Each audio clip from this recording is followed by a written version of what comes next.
A man provides safety in 4 degrees, okay? One is physical safety. Yes, safety from our ancestors, saber-toothed tigers, rival tribes, even safety from yourself. Be physically safe. 2 is resource safety. Ancestors, hunter-gatherers, that means food, meat. Today, it could mean finances. She might be contributing, but if a problem rises, he's going to spearhead that and tackle it first. Number 3 is emotional safety. She knows that if she shares a problem with him, like an operations officer should, that he's going to receive it graciously, listen respectfully, ask questions, and then solve the problem. She doesn't have to tiptoe on eggshells. He's not going to blow up. So he's emotionally disciplined. Most men with attachment issues, they fail this 3rd degree right here because they're afraid of commitment. They're afraid of getting scammed. They're afraid of whatever. So they never really lean into a relationship and they always leave her hanging. And the 4th is bonding safety. He has to be biochemically bonded to her and be displaying the right signs of being biochemically bonded through oxytocin and vasopressin. This is why women are tracking for romance, affection, warmth, emotional connection, to know that you're not going to leave her in the middle of the desert. She needs to know that you're with her. Those are the 4 levels of safety we must provide.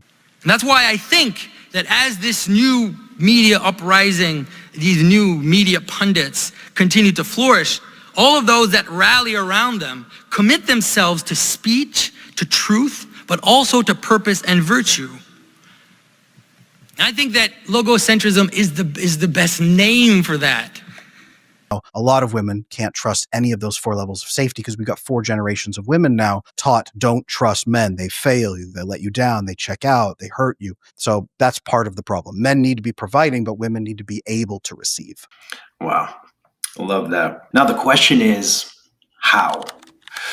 And the answer is brief and simple, while, of course, the execution is anything but. And the answer is align with, embody, and become, to the extent to which you can, the Logos. And when you put those together, speech, truth, purpose, and virtue, what you have is Logos. This pattern of reality contains each of these virtues. How do you do that? You study the Logos. And you can study what the Stoics taught about the Logos, what Plato and the Neoplatonists say about the form of the good and the virtue, and what Carl Jung taught about the Logos and the archetype of the self. I think that can be incredibly helpful as well. But what is the most efficient, practical path to the Logos? Read the Logos of God himself, especially every word Christ spoke. Consume the logoi of the Logos, right? The words of the Word, the Christ. And you'll be filled with this archetypal pattern of patterns. Of course, it's more than an archetype, but what's really fascinating about this is that it just so happens that this pattern of reality contains each of these virtues in fullness, right? So the ability to protect, like the archetypal warrior or the shepherd, right?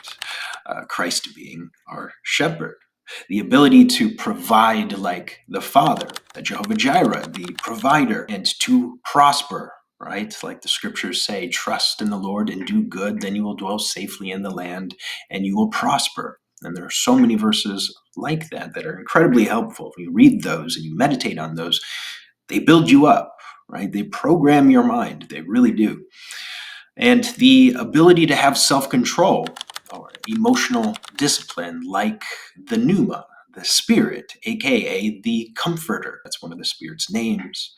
Like the scripture says, God has not given you the spirit of fear, but the spirit of love, power, and a sound mind, self-control, or a sound mind. And then finally, the ability to bond with agapic love, right? Like divine love. Like John says, God is love. That's the quickest, most efficient, and effective path, consuming the logoi of the Logos.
But we have to understand that logos, reason, purpose is the reason why there's anything at all. It is the marker of all any identities, any object, anything has a center which holds it together. It could be a pen, it could be happiness, it could be anything.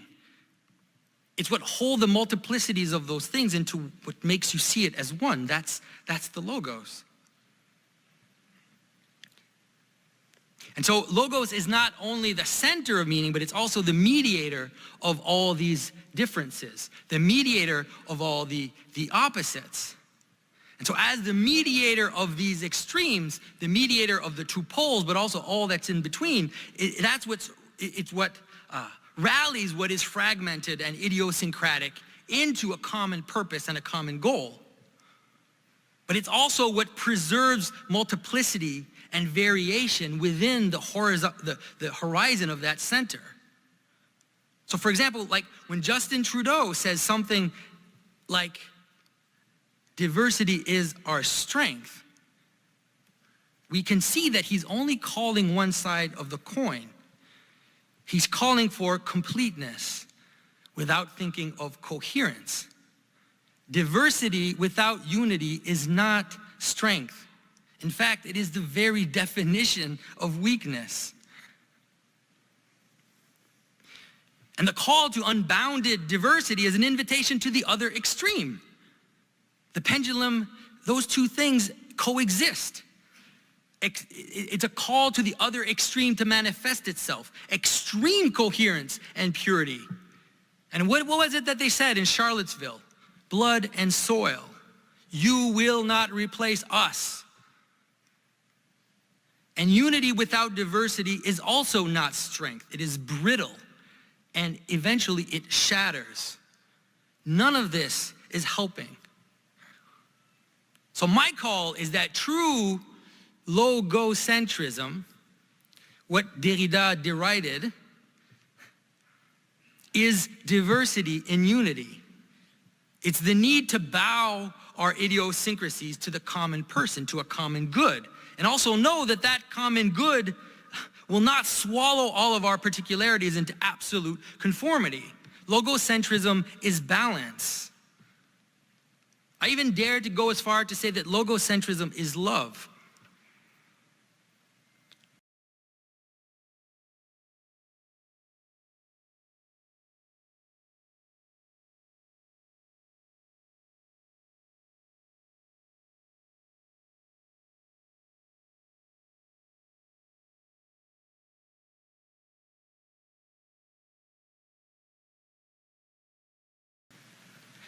And it's the best name, first of all, because to use that name will annoy the hell out of postmodernists. Like it will drive them absolutely insane.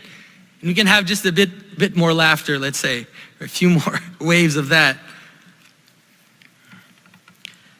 But also plunging into the waters, into strange hybrid amphibious forms that we've all taken. Finding that golden path, finding the truth, the purpose of our lives, of our families, and walking on that path of logos, we will become upright, forthright, and active participants in our own lives and in our community and in our country and whatever it is that rallies us together.